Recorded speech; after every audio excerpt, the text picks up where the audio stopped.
Hello friends, ಎಲ್ರಿಗೂ AR education ಚಾನಲ್ಗೆ ಸ್ವಾಗತ. ಫ್ರೆಂಡ್ಸ್, ಇವತ್ತಿನಿಂದ GFGC ಕಾಲೇಜುಗಳ ಒಂದು ಕೌನ್ಸಿಲಿಂಗ್ ಪ್ರಕ್ರಿಯೆ ಇದು ಆರಂಭಗೊಳ್ಳಲಿದೆ. ಅಂದರೆ 10 ಗಂಟೆ ನಂತರ ಆರಂಭಗೊಳ್ಳುತ್ತೆ. ಇದು ರೌಂಡ್ 1ನಲ್ಲಿ ಯಾರ್ಯಾರು ಸೆಲೆಕ್ಟ್ ಆಗಿದ್ದೀರಾ ಅಥವಾ ಯಾರ್ಯಾರು ಲಿಸ್ಟಲ್ಲಿ ಹೆಸರಿದೆ ಅವರಿಗೆ ಇವತ್ತಿಂದ 20ನೇ ತಾರೀಕಿಂದ ಹಿಡಿದು 29ನೇ ತಾರೀಕುವರೆಗೆ ಅಂದರೆ ಸುಮಾರು 9 ದಿನಗಳ ಕಾಲ ಕೌನ್ಸಿಲಿಂಗ್ ನಡೆಯುತ್ತೆ. ಫ್ರೆಂಡ್ಸ್, ಈ ಕೌನ್ಸಿಲಿಂಗಲ್ಲಿ ಯಾವ್ಯಾವ ದಾಖಲಾತಿಗಳು ಬೇಕು ಮತ್ತು ಕೌನ್ಸಿಲಿಂಗ್ ಯಾವ ರೀತಿ ನಡೆಯುತ್ತೆ ಮತ್ತು ಕಾಲೇಜನ್ನು ನೀವು ಯಾವ ರೀತಿ ಸೆಲೆಕ್ಟ್ ಮಾಡಬೇಕು ಅಂತ ಈ ವಿಡಿಯೋದಲ್ಲಿ ಹೇಳ್ಕೊಡ್ತೀನಿ. ವಿಡಿಯೋನ ಮೊದಲನೇ ಬಾರಿಗೆ ನೋಡ್ತಾ ಇದ್ದರೆ ಚಾನಲ್ನ ಸಬ್ಸ್ಕ್ರೈಬ್ ಮಾಡ್ಕೊಳ್ಳಿ ಮತ್ತು ಬೆಲ್ಲೈಕನ್ನ ಕ್ಲಿಕ್ ಮಾಡೋದ್ರ ಮೂಲಕ ನೋಟಿಫೈ ಆಗಿರಿ ಅಂತ ಹೇಳ್ತಾ ಬನ್ನಿ ವಿಡಿಯೋನ ಸ್ಟಾರ್ಟ್ ಮಾಡೋಣ. ನೋಡಿ, ನೀವು ಇಲ್ಲಿ ಬಂದಾಗ ಆನ್ಲೈನ್ ಸೇವೆಗಳು ಅಂತ ಇದೆ. ಈ ವೆಬ್ಸೈಟಲ್ಲಿ ಬಂದಾಗ ಇದ್ರ ಮೇಲೆ ಕ್ಲಿಕ್ ಮಾಡಬೇಕು. ಅತಿಥಿ ಉಪನ್ಯಾಸಕರ ನೇಮಕಾತಿ ಮೇಲೆ ಇದ್ರ ಮೇಲೆ ಕ್ಲಿಕ್ ಮಾಡಿದಾಗ ಇಲ್ಲಿ ಒಂದು 4ನೇ ಆಪ್ಷನ್ ಇದೆ ನೋಡಿ, ಪ್ರೊವೈಸ್ ಸಬ್ಜೆಕ್ಟ್ ವಾಯ್ಸ್ ವೇಕೆನ್ಸಿ ಅಂತೇಳಿ ಇದೆಲ್ಲ 4ನೇ ಆಪ್ಷನ್ಸ್. ಇದರಲ್ಲಿ ಅಂದರೆ ನೀವು ಯಾವ ಒಂದು ಸಬ್ಜೆಕ್ಟ್ ನೀವು ಯಾವ ಕಾಲೇಜನ್ನು ಸೆಲೆಕ್ಟ್ ಮಾಡ್ಕೋಬೇಕು ಅಂತ ಅಂದ್ಕೊಂಡಿದ್ದೀರೋ ಅದರಲ್ಲಿ ವೇಕೆನ್ಸಿ ಖಾಲಿ ಇದೆಯೋ ಇಲ್ವೋ ಅಥವಾ ಖಾಲಿ ಇದ್ದರೂ ಅದು ಯಾವ ಒಂದು HK ವಿಭಾಗದಲ್ಲಿ ಇದೆಯೋ ಅಥವಾ ನಾನ್ HK ವಿಭಾಗದಲ್ಲಿ ಇದೆಯೋ ಅಂತೇಳಿ ನೀವು ಸೆಲೆಕ್ಟ್ ಮಾಡ್ಕೋಬೇಕು. ಮೊದಲನೇ ಬಾರಿಗೆ ಇಲ್ಲಿ ಕ್ಲಿಕ್ ಮಾಡೋಣ, ನೋಡೋಣ.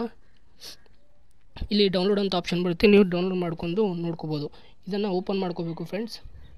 ಇದನ್ನು ಓಪನ್ ಮಾಡ್ಕೊಂಡ್ರೆ ಇಲ್ಲಿ ತೋರಿಸುತ್ತೆ ನೋಡಿ, ಇಲ್ಲಿ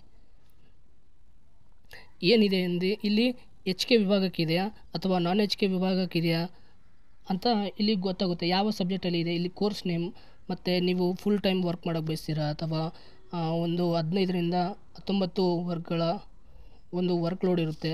ಮತ್ತು ಟೋಟಲಾಗಿ ವೇಕೆನ್ಸಿ ಎಷ್ಟು ಖಾಲಿ ಇದ್ದಾವೆ, ಅದು HK ವಿಭಾಗದಲ್ಲಿ ಇದೆಯಾ ಅಥವಾ ನಾನ್ HK ವಿಭಾಗದಲ್ಲಿ ಇದೆಯಾ, ಮತ್ತು ಇಲ್ಲಿ ಕಾಲೇಜ್ ಯಾವ ಕಾಲೇಜಲ್ಲಿ ಎಷ್ಟೆಷ್ಟು ವೇಕೆನ್ಸಿ ಖಾಲಿ ಇದೆ ಅಂತ ನೋಡ್ಬೋದು. ಫಾರ್ ಎಕ್ಸಾಂಪಲ್ ಇಲ್ಲಿ ನಾನು ಒಂದು ಹಿಸ್ಟ್ರಿ ಸಬ್ಜೆಕ್ಟ್ಗೆ ಸಂಬಂಧಪಟ್ಟಂತೆ ನಿಮಗೆ ವೇಕೆನ್ಸಿನ ತೋರಿಸ್ತೀನಿ. 1 ಸೆಕೆಂಡ್ ಫ್ರೆಂಡ್ಸ್.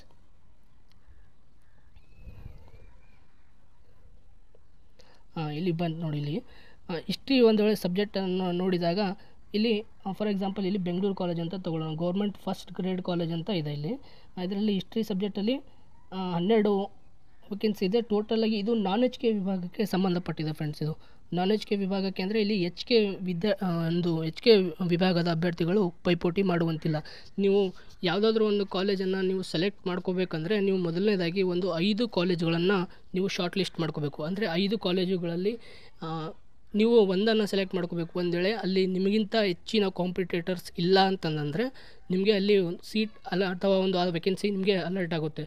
ಒಂದು ವೇಳೆ ಅವರು ನಿಮಗಿಂತ ಹೆಚ್ಚಾಗಿ ಮಾರ್ಕ್ಸ್ ತೊಗೊಂಡಿದ್ರೆ ಮೆರಿಟ್ ಲಿಸ್ಟಲ್ಲಿ ಅಥವಾ ಅವರು ಏನಾದರೂ PhDನೂ ಮಾಡಿದ್ದು ಮತ್ತು ನೆಟ್ಟು ಮತ್ತು KCET ಎರಡನ್ನೂ ಪಾಸ್ ಮಾಡಿದ್ದು, ಅದಲ್ಲದೆ ಅವರು PG ಮಾರ್ಕ್ಸು ನಿಮಗಿಂತ ಹೈ ಆಗಿದ್ದರೆ ಅವರ ಒಂದು ಮೆರಿಟ್ ಲಿಸ್ಟಲ್ಲಿ ಸ್ಕೋರ್ ಜಾಸ್ತಿ ಇರುತ್ತೆ. ಹಾಗಾಗಿ ಅವರು ಕೂಡ ನೀವು ಅಪ್ಲೈ ಮಾಡಿದಂಥ ಕಾಲೇಜಿಗೆ ಏನಾದರೂ ಕೌನ್ಸಿಲಿಂಗಲ್ಲಿ ಅವರು ಕೇಳಿದರು ಅಂತಂದರೆ ಆ ಸೀಟು ಅವರಿಗೆ ಅಲರ್ಟ್ ಆಗುತ್ತೆ ಫ್ರೆಂಡ್ಸ್. ಹಾಗಾಗಿ ನೀವು ನೋಡಿಕೊಂಡು ನೀವು ಕಾಲೇಜನ್ನು ನೀವು ಚಾಯ್ಸ್ ಮಾಡಬೇಕಾಗುತ್ತೆ ಫ್ರೆಂಡ್ಸ್. ವಿಡಿಯೋನಾದರೂ ಇಷ್ಟ ಆಗ್ತಾ ಬಂತಂದರೆ ವಿಡಿಯೋಗೊಂದು ಲೈಕ್ ಕೊಡಿ ಮತ್ತು ಚಾನಲ್ನ ಸಬ್ಸ್ಕ್ರೈಬ್ ಮಾಡ್ಕೊಳ್ಳೋದನ್ನು ಮರಿಬೇಡಿ ಅಂತ ಹೇಳ್ತಾ ವಿಡಿಯೋನ ಮುಕ್ತಾಯಗೊಳಿಸ್ತಿದ್ದೀನಿ. ಧನ್ಯವಾದ.